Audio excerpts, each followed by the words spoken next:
Meghan, you're talking bullshit. We all know it. You have literally driven people into therapy, into rehab, because of your bullying of them. You bullied the late Queen. You bullied Catherine. So zip it. Australia asked a simple question when the Duke and Duchess of Sussex landed in April 2026. Who exactly are you and why are you here? And over the course of 4 days in Melbourne, Canberra, and Sydney, that question did not get simpler. It got harder. Because what unfolded across those 4 days was not a triumph. It was not the warm, soft-focused narrative the couple's team had carefully assembled in advance. It was something more complicated, more revealing, and far more difficult to manage once it started to slip beyond the boundaries of what could be controlled. For now 10 years, every day for 10 years, I have been bullied and attacked, and I was the most trolled person in the entire world, man or woman. I'm still here.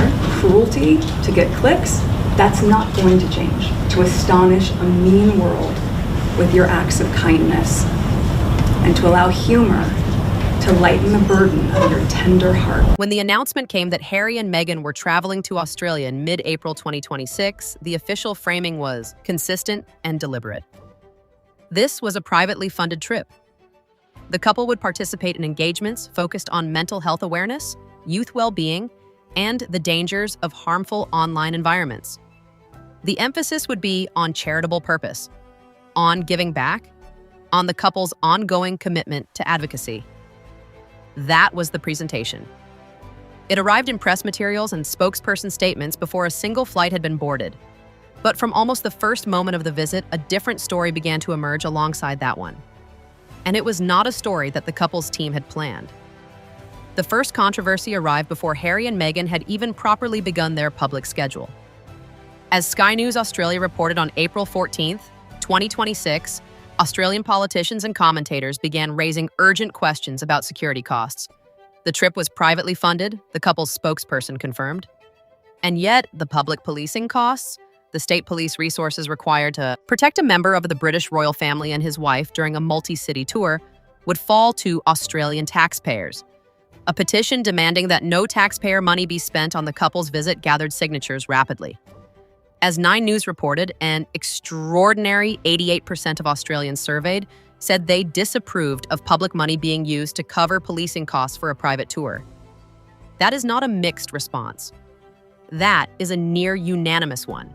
As Harry and Meghan land in Australia on a fake royal tour, which is nothing more than a PR stunt and a cash-grabbing exercise, the Sussexes have been blasted by the Australian media, by the Australian public, and by leading Australian politicians. Now, the trip down under is already a colossal nightmare. It's a public relations dumpster fire. It is a reputational hot mess. The Daily Mail reported that Australians were publicly accusing the couple of treating the country like an ATM. The phrase spread. It was repeated on Sky News Australia, across radio broadcasts, and in online discussions that ran throughout the week. And it set a tone for everything that followed. Because once that phrase enters the air, it colors the lens through which every subsequent moment is seen. A charity speech looks different when the audience has already been debating who is paying for the security outside the building. Harry and Meghan's team pushed back. A spokesperson confirmed the trip was privately funded and disputed the characterization that police resources were being diverted in any extraordinary way. But the dispute itself kept the conversation alive, and a conversation kept alive by denial is still a conversation. Then came the second layer. Fox News Digital, reporting on April 16th, described the visit as a faux royal tour and published comments from royal experts accusing the couple of exploiting their titles. This is an accusation that cuts particularly sharply because of the history attached to it. When Harry and Meghan stepped back from royal duties in January 2020, one of the formal conditions placed upon them was that they could not use the Sussex royal brand name for commercial purposes. The Telegraph reported on April 16th that their Australian tour had raised alarm in royal circles for that precise reason. The concern, as one observer put it, was whether a private, commercial visit to a Commonwealth country packaged with the aesthetics and language of royal duty was, in effect, doing what the rules had said it should not. There is a lot of anger in Australia over this week's visit by Prince Harry and Meghan. They are promoting their favorite causes and talking about life in California. But some critics don't want to hear it. They say they are just out to make money. Holly Williams looks at the couple causing a stir down under. The Royal Observer, reporting on April 16th, described the couple as positioning themselves as heirs during the visit, a framing that the palace had reportedly noted with unease. And then the third layer arrived. And this one was harder to dismiss than either of the first two. On April 14th, 2026, it was announced that Meghan Markle had made a new investment in a fashion technology platform called OneOff. As Vogue reported on April 15th, InStyle on the same day, and Page 6 across multiple updates throughout the week, OneOff is a platform that allows users to shop clothing worn by celebrities. From the moment the investment was announced, 7 of Meghan's Australia tour outfits were made available for purchase through the platform.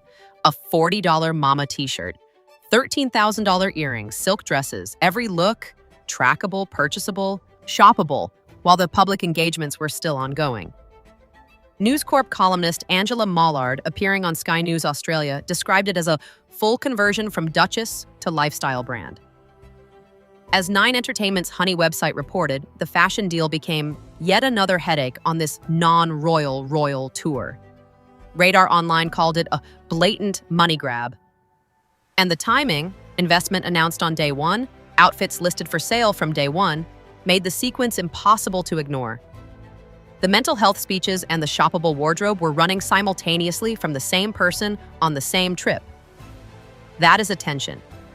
And tensions do not disappear simply because no one in the room names them out loud. If you are finding this account valuable, please take a moment right now to subscribe to this channel.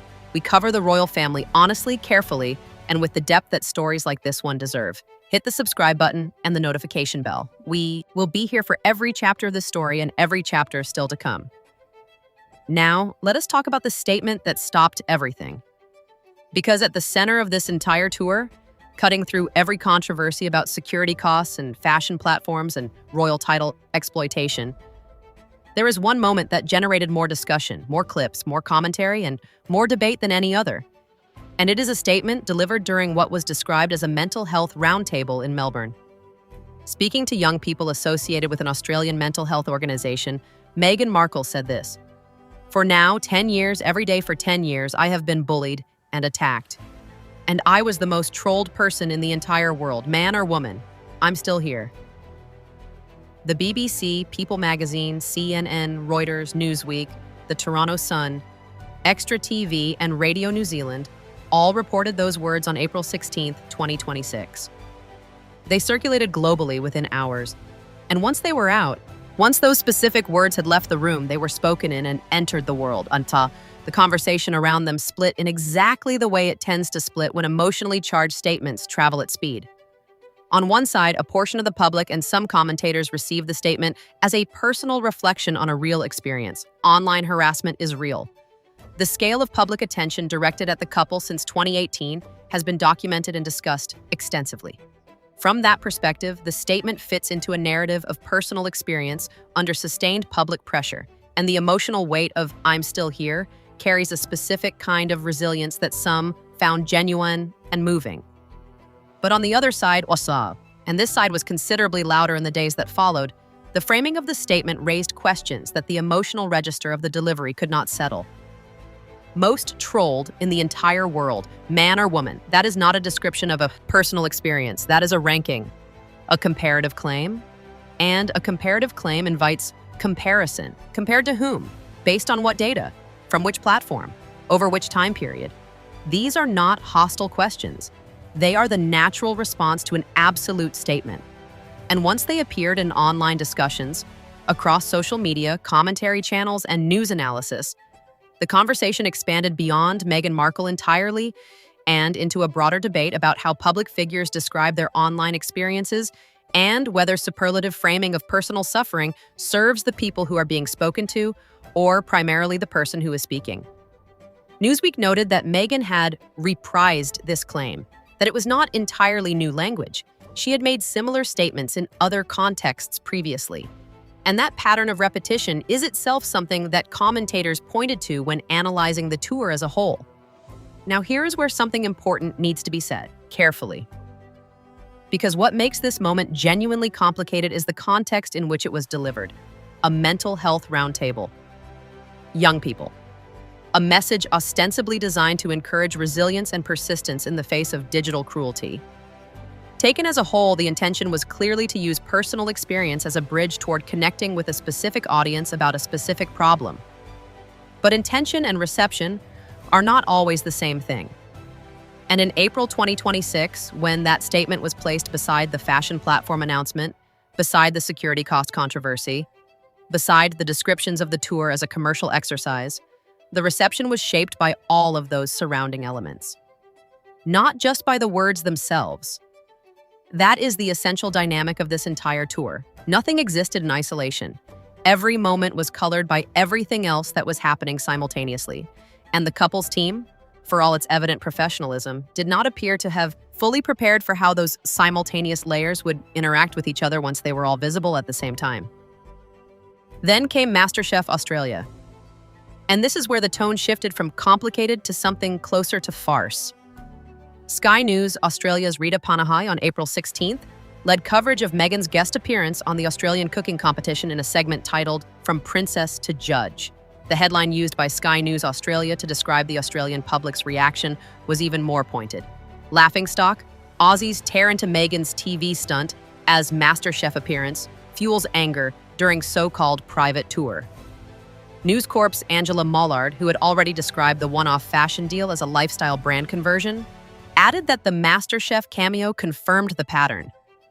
A professional chef, quoted on Facebook by a separate commentator, questioned whether Meghan's culinary background aligned with the standards the show was known for. Yahoo Entertainment covered the divided fan reaction. Now to Love described the audience as stirred. The issue was not the appearance itself. Television appearances by public figures during tours are not unusual. The issue was what that appearance looked like in the specific context of this specific week. A week that had already been framed by others as commercial. A week in which the tension between advocacy language and commercial activity was already at the surface. Adding a television cooking show cameo to that combination created a visual argument that critics of the couple did not need to construct themselves. The image constructed itself, and that, more than anything else, is the pattern that recurs throughout this entire story. The couple's team did not need enemies to build a damaging narrative. The sequencing of events built one on its own. Let us turn to Harry. Because this story is not only about Meghan, and his contributions to the tour generated their own set of reactions. Harry's public remarks during the Australian visit focused primarily on two themes. The first was mental health, particularly the long-term emotional impact of growing up under sustained public scrutiny. He spoke at a youth engagement about the difficulty of navigating public life from a young age and referenced the death of Princess Diana when explaining the emotional formation that shaped his later decisions. He described feeling lost at certain stages of his life before finding direction through stepping back from royal duties. As MSN reported on April 17, 2026, those remarks sparked an authenticity debate, with some finding them genuinely moving and others pointing to the frequency with which similar themes have appeared across his public appearances over several years. The second theme was Australia's social media policy. At a Melbourne engagement, Harry praised Australia's leadership in banning social media access for children under 16, calling the policy epic. Reuters confirmed the remarks on April 16th. He urged other governments to follow Australia's example and described online environments as one of the defining public health challenges of the current era. On that point, there was considerably less controversy. The policy itself has genuine cross-partisan support in Australia, and praising it in front of an Australian audience was unlikely to generate pushback. But the combination of those two themes, mental health advocacy from a platform of personal experience, praise for digital regulation, created a specific dynamic when placed alongside the OneOff fashion deal. Because OneOff is precisely the kind of social media-adjacent, influencer-driven commerce that the couple were simultaneously describing as a hazard. Meghan making her tour wardrobe shoppable through a fashion technology platform, while Harry praised Australia's leadership in protecting young people from the harms of digital commercial culture, is not a contradiction that critics had to invent. It was simply there, available for observation, requiring no editorializing. Sky News Australia's Angela Mollard on April 17th said the world was not seeing the real reaction to the couple's presence in Australia because the media access had been hyper-managed. Sky News confirmed that the couple's publicist had at one point falsely claimed to select media that their access had been approved, a claim that was not accurate.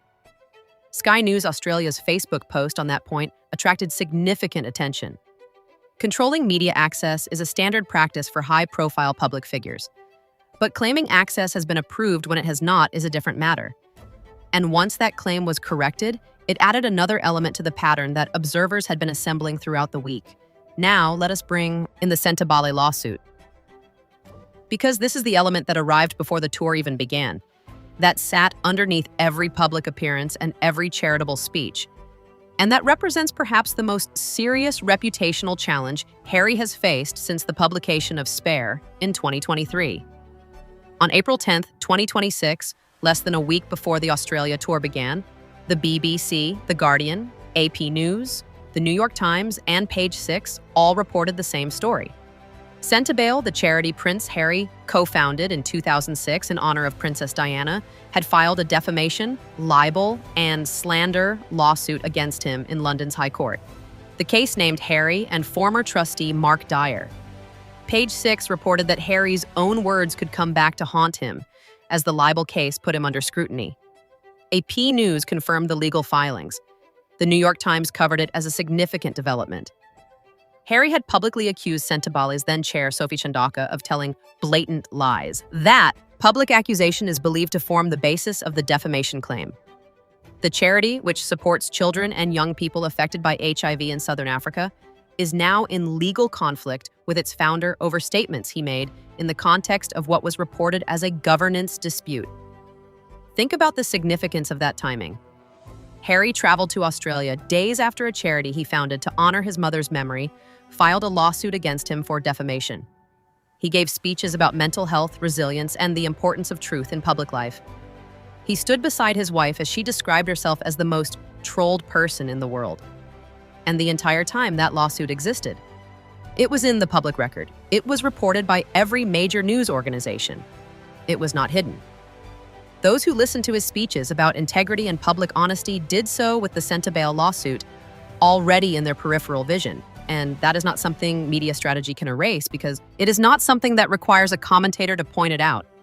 It simply exists, sitting alongside everything he says, coloring every claim about truth and accountability with a question the lawsuit itself has placed there. Please stay with us. This is the point in the story where the full picture begins to come into focus, and it deserves the time it takes to arrive there properly.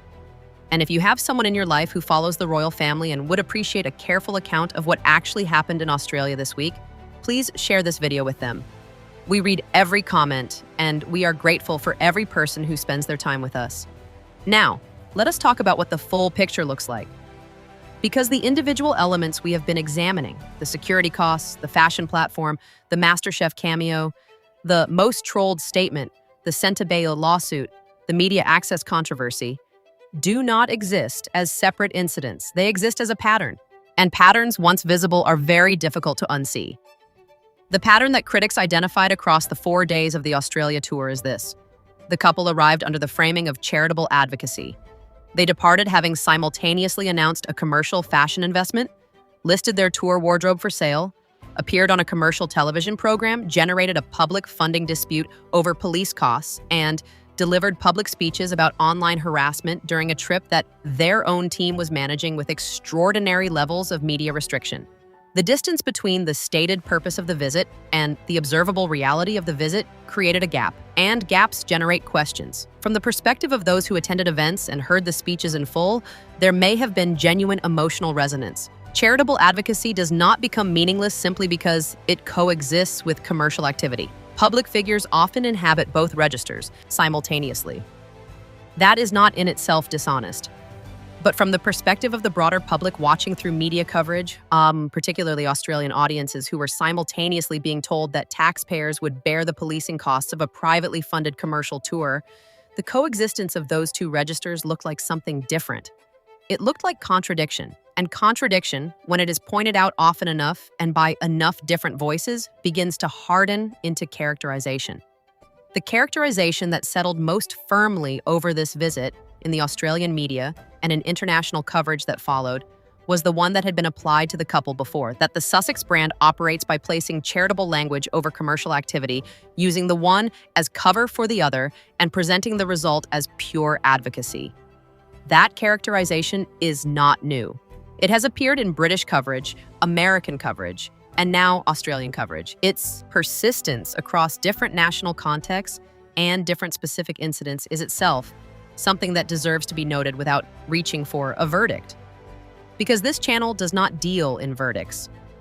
We deal in the documented record of what happened, what was said, and what the responses to both reveal about the state of a public narrative at a specific moment in time.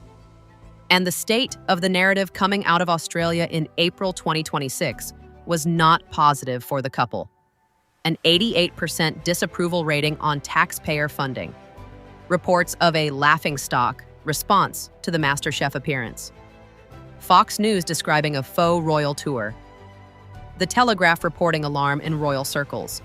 The Royal Observer describing positioning as heirs. Sky News Australia documenting hyper-managed media access.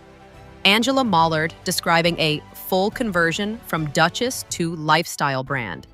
And the BBC, Reuters, CNN, and People magazine all carrying Meghan's most trolled person in the world quote into global circulation, where it was immediately met with comparison, skepticism, and in some quarters, derision. Harry himself addressed the criticism and comments reported by The Mirror, which described an exclusive on the couple hitting back at the reaction. He described the tour as humbling.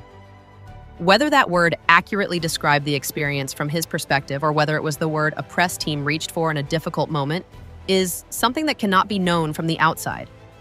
But the word itself tells a story. You do not describe something as humbling when it has gone the way you intended. Humbling is what you say when the world has not behaved the way you expected it to. And Australia, in April 2026, did not behave the way the Sussex team expected it to. That much is clear from the record. What remains genuinely interesting, and what distinguishes this tour from some of the couple's earlier controversies, is the nature of the Australian response. This was not primarily driven by British tabloids, by royal correspondents with historical grudges, or by commentators who have spent years critical of the couple. This was driven by Australian voices. Australian politicians demanding security, cost reimbursement. Australian television critics mocking the MasterChef appearance. Australian news organizations questioning the commercial nature of a supposedly private charitable tour.